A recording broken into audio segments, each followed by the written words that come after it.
Um, so I'll start with navigating new narratives was born out of like a deep and personal need to create space where real stories, especially those marked by adversity, could be heard and honored.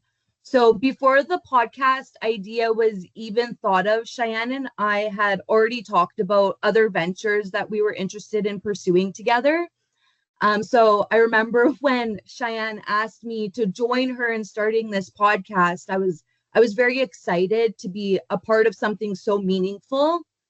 My own lived experience has given me, I would say, like a unique lens on the power of embracing your experiences. I know firsthand how isolating stigma can be and how healing it is just to hear someone say, like, you're not alone in this, right? Cheyenne and I wanted to build a platform where people could reclaim their narratives um, and showing that their hardest moments don't define them. It's kind of where I was going with that. For sure. And for me, it was kind of born out of my initial Facebook platform where I speak a lot about my own experiences, things that I've been through, just real stories of domestic violence, abuse, addiction, and kind of telling people that they weren't alone and that showing that I got out of it and that um, my healing process, I showed that online as well, because healing is kind of messy. It's not really linear. So I was very real, very honest in how I was feeling in certain moments. And I had a gentleman I had quite a following, and I had a gentleman comment, you should start a podcast.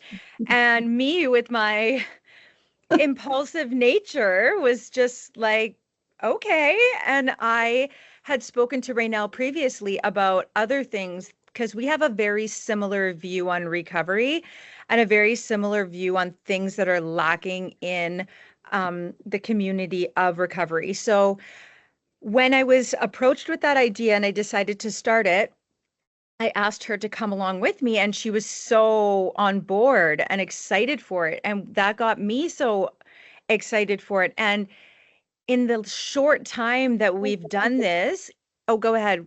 Were you going to say something right now? No, I Oh, wasn't. No. okay. Yeah, in the short time that we've done this, it has flourished uh, to to uh to places that we never thought it could even go. We've had so many people contact us who would like to be on the show. And for me, with my academics, I'm a researcher, so I like to see things from all sides. So when we're saying navigating new narratives, it means that we want to change the conventional uh, outlook on not only addiction, but recovery, the way that trauma looks like, the way that some judgments are made on certain types of groups or individuals, people. We want to really show that these types of things affect more people than not, and make people aware of different viewpoints that they may not have ever experienced before in their life. So that's what it means to us. It means spreading awareness, ending addiction, or ending not addiction, ending stigma of addiction, and sharing real stories and getting people to open up and not feel ashamed about anything that they've been through in their lives. Um, so one of the most like damaging misconceptions I think that we're trying to address and bring forward like different perspectives is addiction and homelessness are the result of personal failure or lack of willpower. Um, Through our podcast, we challenge the idea that these experiences are like moral shortcomings. Um, Instead, we try to highlight the complex like web of trauma, systemic barriers, and lack of support that can often lead people down these paths, and then embracing everybody's experiences as like valid and beautiful, important, like we said, supporting other people's narratives so that way they feel comfortable and confident with themselves, right? I would say another misconception is that people who have struggled with addiction or homelessness are somehow less than or incapable of change. Now, Cheyenne and I are examples, which is another reason why we pursue this particular way of sharing with individuals, is like we have overcome that ourselves. So we're speaking from a lens of experience, personal experience in so many different areas. So change is possible, right? And like I said earlier, your worst days don't define who you are moving forward, right? Um, so again, like we use our platform to showcase resilience and growth and incredible strength it takes to survive and rebuild, right? So by sharing both of our own stories and those of our guests on the show, we hope to humanize these issues and advocate for compassion over judgment. I agree. And for me, the misconceptions as well that I want to address is I want to also come at it in a lens of not only academia, because I'm doing addiction stigma research, there's a lot of things that are rooted in actual evidence-based studies that challenge how things are being done currently at the moment. So I'm I'm actually wanting to get pretty controversial with my subjects on this show. I I have I have a lot of areas that I feel when it comes to domestic violence, trauma, addiction, homelessness, even the recovery identity that we build around ourselves.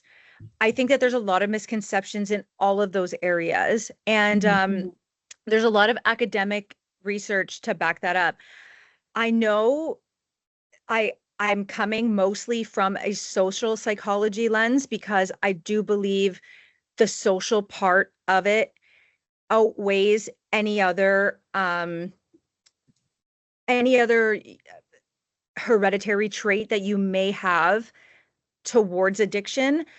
I'm more of like the like I lay more on the nurture side versus the nature side.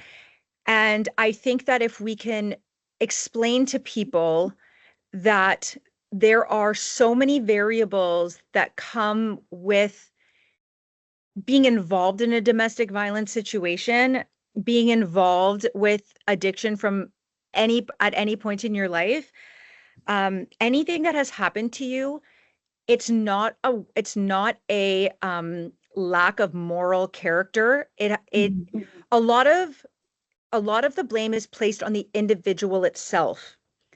Not a lot of the blame is placed on society or systemic um, things that are going on. Material and um, treat like the way treatment centers operate. I'm actually doing a research right now on treatment centers and how they're basing their treatment approach on dated research from decades ago that placed addiction completely on the individual, on a pathological moral failing. And this still goes on today. So what they're doing is they're trying to destigmatize addiction, but at the same time they're perpetuating the stigma by placing the blame entirely on the individual, saying it is a disease, but it's a disease that you can control. It is because of your social surroundings. So maybe you need surveillance and you need us to help you with your um, social group. Um, you know, you you like a lot of it is individualized, and I don't think that it's an individual problem. I think it's comes from a lot of different areas.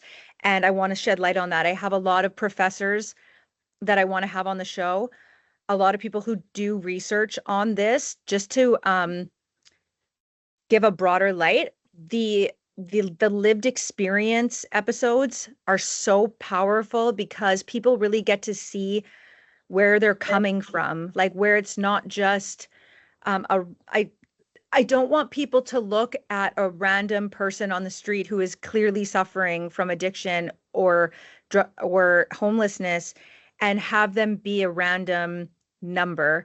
I want people to look at them and see the human story behind how they got there and why they got there and maybe what may be needed in order to help them rise up and get back on their feet. And to me, that's community, and that's um, support and understanding, empathy and compassion. I come from, like I said, I'm doing a master's in social psychology with a thesis on addiction stigma. I've done an undergrad thesis on mental health stigma, and Raynell has completed a degree in social work, and now she's doing a university. Well, she's completed the social work diploma, and now she's going on to a social work degree at Lakehead University. So, and as a manager at Elevate. So we come from both sides. We come from lived experience and we come from education. So I feel like it's a good, powerful combination to be looking at these issues. Um, so I would say the response has been overwhelmingly positive and deeply moving for the most part. We have experienced some pushback, and I think it's more along the lines of old narratives, which is exactly what we're trying to work through and present to people as a different viewpoint and understanding of these circumstances that people are going through.